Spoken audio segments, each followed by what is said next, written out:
ఇప్పుడు ప్రపంచ వ్యాప్తంగా భారతీయులు ప్రతి పండుగను మలబార్తో జరుపుకుంటారు. ఎందుకంటే మలబార్ అందిస్తుంది అద్భుతమైన అవకాశాన్ని. ఇది మీ పండుగలను మరింత ప్రత్యేకంగా చేస్తుంది. కాబట్టి ఇప్పుడు ఎక్కువ సేవింగ్, ఎక్కువ సంతోషాలు, ఎక్కువ సంబరాలు. ప్రతి పండుగకు మలబార్ గోల్డ్ అండ్ డైమండ్స్. ఏం చేస్తారో తెలియదు, గడప దాటాల్సిందే, మీ పరిధి దాటి రావాల్సిందే. ఈ ఎన్నిక చాలా కీలకం. ఎవ్వరికీ బొట్టు పెట్టి పిలవరు. పార్టీ లైన్ క్రాస్ చేస్తే పరిణామాలు వేరేలా ఉంటాయి. ఇది జూబ్లీహిల్స్ బైపోల్ విషయంలో గ్రేటర్ పరిధిలోని నేతలకు బీజేపీ నాయకత్వం ఇచ్చిన స్వీట్ వార్నింగ్. బీజేపీ నిజంగానే జూబ్లీహిల్స్ ఉప ఎన్నికని సీరియస్ గా తీసుకుందా? సర్వశక్తులు వడ్డీ ఎలాగైనా ఈ బైపోల్ గెలవాలనుకుంటుందా?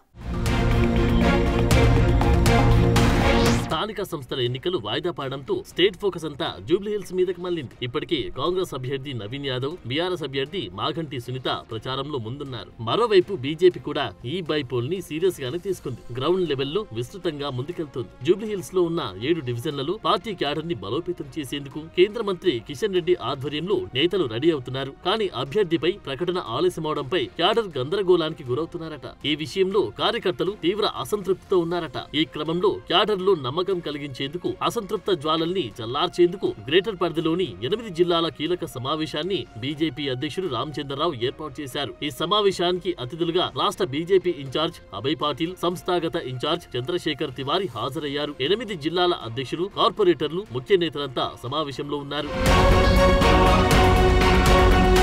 జూబ్లీహిల్స్ ఉప ఎన్నికని బీజేపీ ప్రతిష్టాత్మకంగా తీసుకుంది. ఈ ఎన్నిక గ్రేటర్ లో కీలకం కానున్న నేపథ్యంలో జూబ్లీహిల్స్ పై పూర్తి స్థాయిలో ఫోకస్ చేశారు. అందువల్లే గ్రౌండ్ లెవెల్లో ప్రిపేర్ అయ్యేందుకు ప్రణాళికలకు పదును పెడుతోంది. అందులో భాగంగానే బీజేపీ గ్రేటర్ హైదరాబాద్ ని 8 జిల్లాలుగా విభజించుకుంది. అందులో ప్రధానంగా Rangareddy urban, Medchal rural, Medchal urban, Mahankali Secunderabad, Bhagyanagar, Golconda, central Hyderabad జిల్లాలున్నాయి. వీటి పరిధిలో క్యాడర్ ని బలోపేతం చేయగలిగితే జూబ్లీహిల్స్ లో ప్రతి ఇంటి తలుపు తట్టి ప్రచారాన్ని హోరెత్తించొచ్చని అంచనాతో ఉంది కమలదళం. అందులో భాగంగానే ఈ 8 జిల్లాల పరిధిలోని ముఖ్య నేతలను, కార్పొరేటర్లను సన్నద్ధం చేస్తోంది. పార్టీ క్యాడర్ కు దిశానిర్దేశం చేసేందుకు బీజేపీ అధ్యక్షుడు రామచంద్రరావు నేతృత్వంలో కీలక సమావేశం నిర్వహించారు. అయితే ఈ కీలకమైన మీటింగ్ కి కొందరు పార్టీ కార్పొరేటర్లు దూరంగా ఉన్నట్లు తెలుస్తోంది. 40 మంది బీజేపీ కార్పొరేటర్లకు కేవలం 25 మంది మాత్రమే వచ్చినట్లుగా తెలుస్తోంది. దీంతో బీజేపీ నాయకత్వం కార్పొరేటర్లపై ఆగ్రహం వ్యక్తం చేసినట్లు సమాచారం. 8 జిల్లాల అధ్యక్షులు, ముఖ్య నేతలు, కార్పొరేటర్లకు స్వీట్ వార్నింగ్ ఇస్తూనే కొన్ని సూచనలు చేసినట్టు తెలుస్తోంది.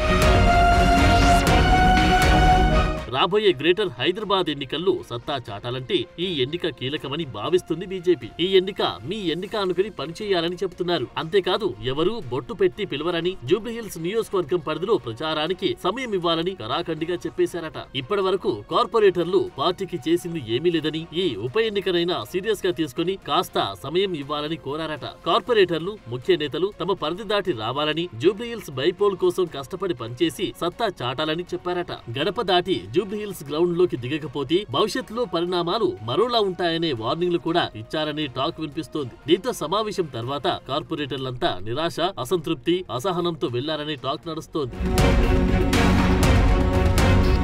మొత్తం మీద జూబ్లీహిల్స్ లో బీజేపీ గెలుపోటముల సంగతి పక్కన పెడితే నాయకత్వానికి పార్టీ క్యాడర్ ని, నేతల మధ్య పంచాయతీలను, జిల్లాలో వచ్చే వివాదాలను పరిష్కరించడమే సరిపోతుందని కొత్తగా అధ్యక్షుడైన రామచంద్రరావు తల పట్టుకుంటున్నారట. అయితే ఈ 8 జిల్లాల నేతలకిచ్చిన స్వీట్ వార్నింగ్ వర్కౌట్ అవుతుందా? జూబ్లీహిల్స్ విషయంలో తాము అనుకున్న ఫలితాలు తెచ్చిపెడుతుందా? బైపోల్ సమరంలో నెగ్గాలంటే లక్ష్యం నెరవేరుతుందా లేదా అనే చర్చ మాత్రం జోరుగా సాగుతోంది.